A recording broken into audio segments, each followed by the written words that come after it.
I've always loved role-playing games or RPGs. The idea of being thrown into a new world that was created by someone else really fascinates me. I enjoy exploring the world by controlling the characters that I've created or controlling the world by the character that I've created.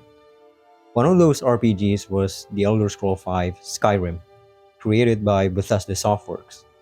Skyrim is an open-world fantasy game that lets you create your own characters and choose your own path. You can join different factions, fight dragons, learn magic, craft weapons and armor, and much more. With the way I've described Skyrim, it's probably the most generic description of a game you've ever heard. A lot of games play out that way, so what makes Skyrim different from the rest? I think the best way to explain this is by doing a simple comparison with other games.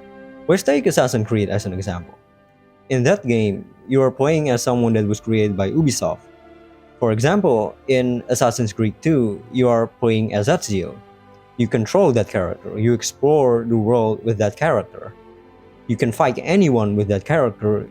You can say that Ezio is an actor that you control. Assassin's Creed lets you play the game however you like, but obviously, it is obviously more scripted. If you want to get the best part of the game, you want to play through the main story that Ubisoft provides you. In a way, this game makes you feel like you're playing in a theater. Skyrim is the complete opposite of that. From the start of the game, you are given the basic foundation of the world that Skyrim is based on. A dragon attacks you, all of a sudden, you are rescued from your own execution, you escape the area, and finally, the game lets you explore more freely. You can follow the quest marker to progress the main story, but interestingly enough, you can choose not to. This is the brilliance that Skyrim has that most other games don't. It lets the player truly take control of the flow of the events rather than forcing the player to follow a script. Okay, but let's take a step backwards. What if the player did follow that quest marker? Skyrim is one of those games that pour its story progression by using quests. By following the quest marker, the player would obviously progress further into the story. But the thing that you need to know about Bethesda in general is that they're not really good at it. They're not good at designing video game stories, and I think they are fully aware of it. What they're really good at is designing the world. Take this for an example. When you first escape from Helgen, the quest marker leads you to a small settlement called Riverwood. Ralof or Hadvar, depending on the choice you've made, would lead you to Riverwood while explaining some basic information about Skyrim like, the standing stones for example. Once you arrive at Riverwood, Alvor or Girder, once again, depending on the choice you've made, give you some items and tell you to go to Whiterun and speak to the Jarl about the dragon. So you head to Whiterun and tell the Jarl about the dragon situation. He rewards you for your information and then gives you another quest that would lead you to a dungeon called Big Falls Barrow. Now let's stop there for a moment. Did you notice something about the quest design? The way that he presented it, it's kind of crap, isn't it?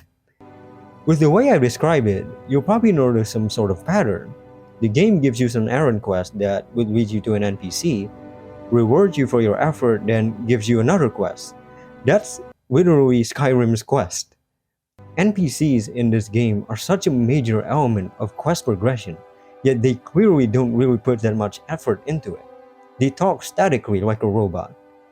The game gives you these options of dialogues, but remember, this is not Fallout New Vegas. If I have to translate and summarize all the outcome of these options, it would turn out to be yes, no, more questions, and exit dialogue. I could go on even further about criticizing the design of this game, but as I think of it more deeply, I realize something. It is the thing that I said earlier. They are fully aware of it. Let me take you back for the first time you escape from Helgen. There are actually some details that I didn't describe earlier. As you leave the cave, look at the waypoint on top of the screen. What's that symbol there? A pickaxe? What happens if I just go there instead of following the questline? Do you see what Bethesda did there? This is the foundation of Skyrim's design. It is a game where its progression relies on the player's curiosity. The existence of quest marker in the game is merely a tool that helps the player to explore the world more efficiently. Just the path that you took from Helgen's exit to Riverwood already gives you so many places to explore. There's a bandit camp, wait, actually two bandit camps if you chose to go off-road. A standing stone, there's even a cabin near the river if you choose to cross it. You can even head straight to Bleak Falls Barrow without the game's guidance. I could go on even longer talking about Skyrim's design, but enough of that. Let's talk about what you do in Skyrim. As I mentioned before, Skyrim is a game that relies on quests to advance its story. You get a reward from an NPC, you fight your way to the objective, you receive a reward of some kind. Alternatively, you can follow your curiosity, explore the symbols on the compass marker at the top of the screen. These two approaches are different, but they have one thing in common. The gameplay that you experience in this game can be summarized in three words: exploration, combat, and reward. These are the pillars that Skyrim stands on. From the beginning to the end of the game, these three elements remains a constant and unchanged. Many other video games use this concept as well. For example, Assassin's Creed uses it to fill in the gaps between the many cutscenes that are included in the game. This makes sense for Assassin's Creed, because its story is told in a much more traditional way. Skyrim's story, on the other hand, is not told in this way. Instead of showing you the story directly with a cutscene, it uses a more subtle storytelling technique.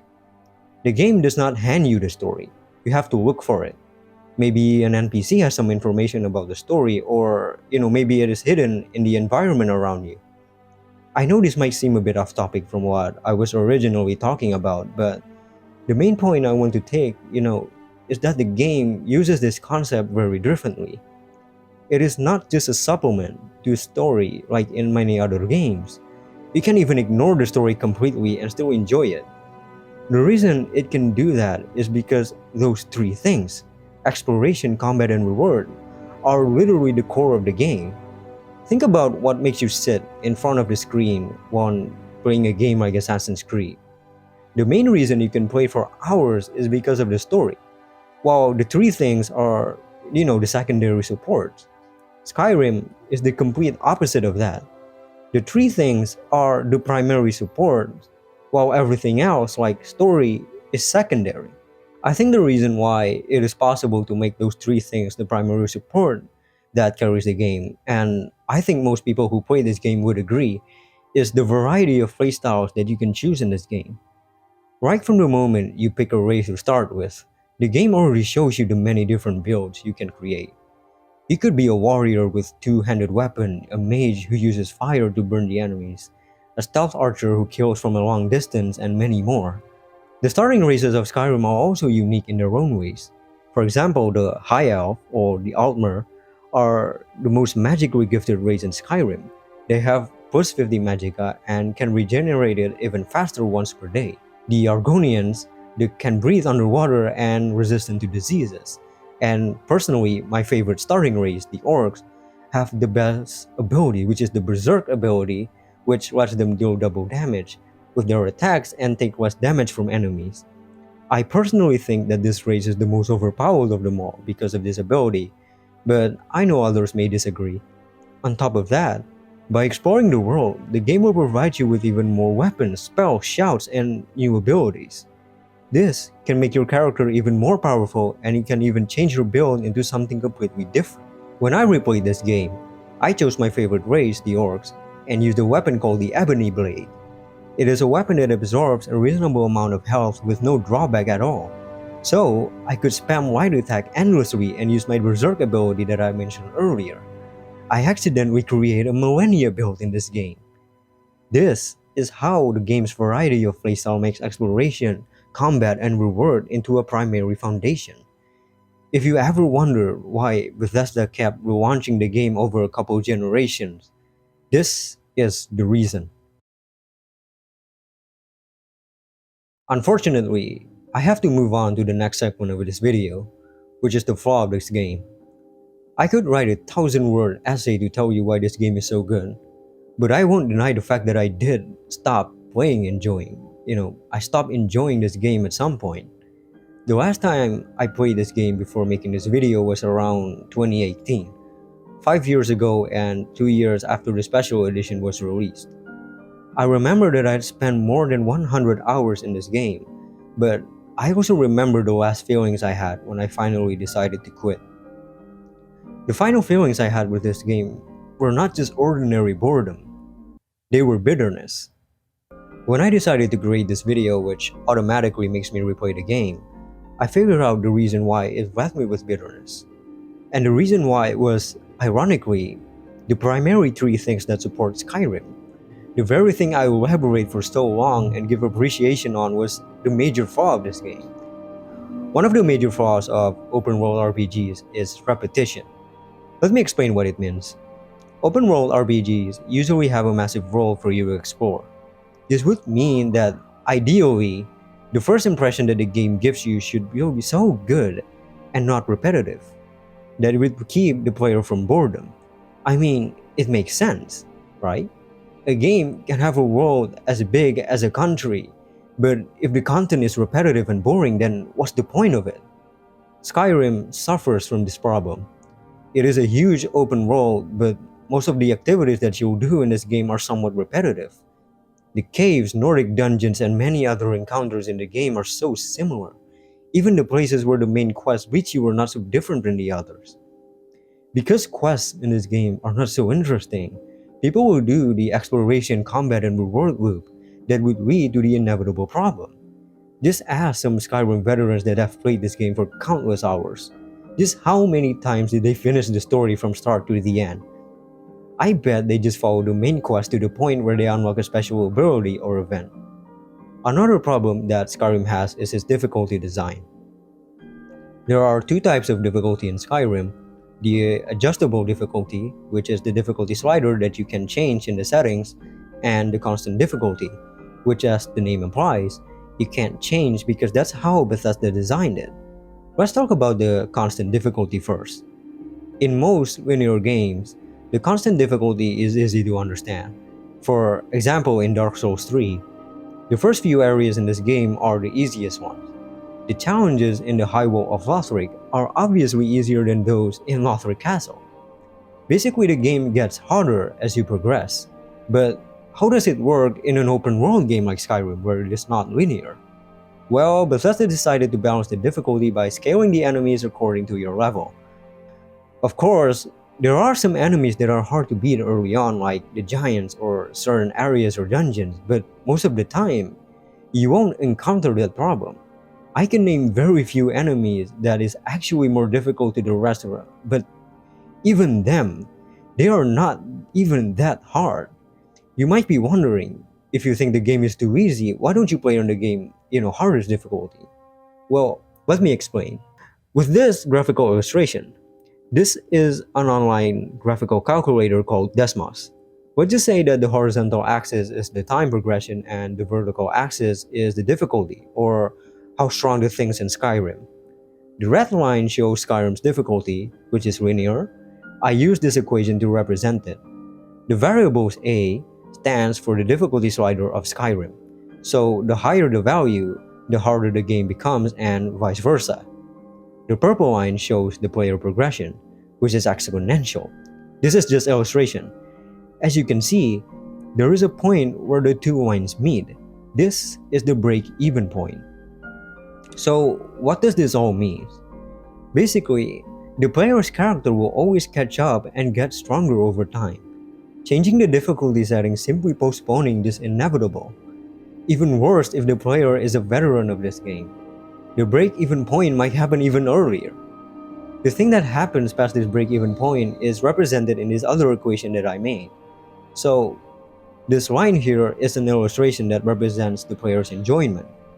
As you can see, there is a huge slope at the start. This represents everything before the break-even point. Past that break-even point, and this happened. All of a sudden, your enjoyment slowly faded away. This is an experience that I had when I replayed this game. When I finally create that bootleg Millennia build, I reached that break-even point. Afterwards, I just don't see a reason why I need to continue. I have to admit something though. Even with many iterations of playthrough that I've done with this game, There is one thing that never loses its charm for me, and it is this.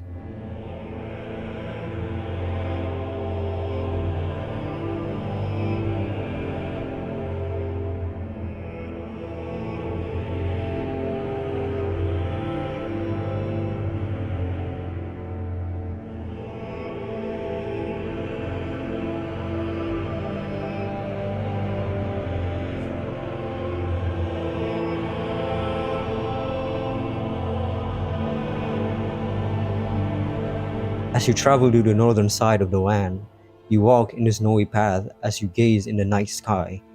The aurora lights up and the soundtrack plays. When all these factors come into play, and the player is fully immersed in this game, that is when Skyrim is truly untouchable. There's actually a couple aspects that I haven't mentioned before, which are console commands, mods, and the most notorious of them all, bugs. Those aspects are actually the major reasons why this game is so popular, especially the bugs. It's just fun messing around with the game. There's even a channel that is dedicated by using the bugs of Skyrim to make this incredibly insane challenges. Go ahead and check it out. This video was made prior to the release of Bethesda's new game, which is Starfield. I just hope that Bethesda learned from the flaws of their previous games and made this one amazing. I don't think I'll be able to play it anytime soon because I don't have an Xbox and my current hardware isn't powerful enough to run it, so don't expect any videos from me about it. And with that, let me promote this channel for a bit. This is a huge leap from the previous video that I made. Definitely much more effort is put in the narrative. It is not perfect by all means, but I'm pretty proud of it. If you enjoy it, go ahead and subscribe to the channel. I'll be making more videos like this because I like it. Thank you for your support and see ya.